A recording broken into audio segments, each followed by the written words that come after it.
Il ne peut pas y avoir de progrès économique fondé sur des désastres écologiques.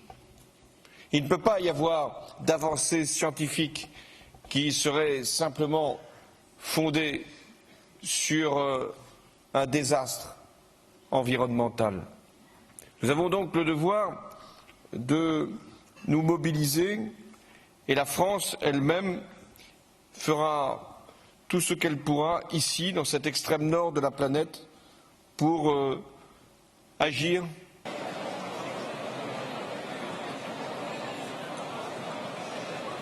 Nous avons reçu 150 contributions sur à peu près 190 pays membres du système des Nations Unies. Ces 150 contributions représentent 90% des émissions de gaz à effet de serre. Nous sommes donc tout près. Quand on fait l'agrégation de ces contributions et même leur vérification, il est clair que nous sommes encore au-dessus de 2 degrés quant au réchauffement climatique qui pourrait être constaté d'ici la fin du siècle. Il nous faudra ajouter à toutes ces contributions, tous ces engagements, une clause à Paris. Et ce sera d'ailleurs le signe de cette volonté d'un accord ambitieux à Paris.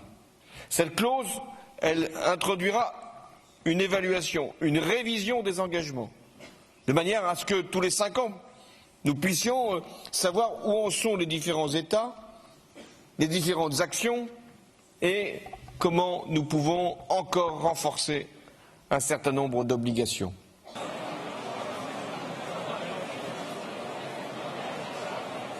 Rien n'est acquis, mais tout est possible. Comme dans toute espérance humaine, il y a une part de risque, il y a une part de doute, mais aussi il y a une part de volonté. Il y a celle des chefs d'État et de gouvernement, mais il y a celle des peuples.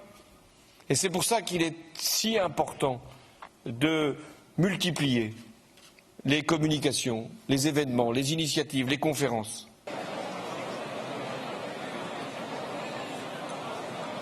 Et puis je penserai à ceux qui ne sont pas encore nés, qui ne savent pas encore s'ils seront sur cette planète et qui, finalement, un jour, nous demanderont des comptes. Alors faisons en sorte que nous puissions avoir, au terme de notre existence, la fierté d'avoir réussi non seulement notre vie, mais la vie des autres, la vie de nos enfants, de nos petits-enfants. C'est ce qui s'appelle l'humanité. Merci.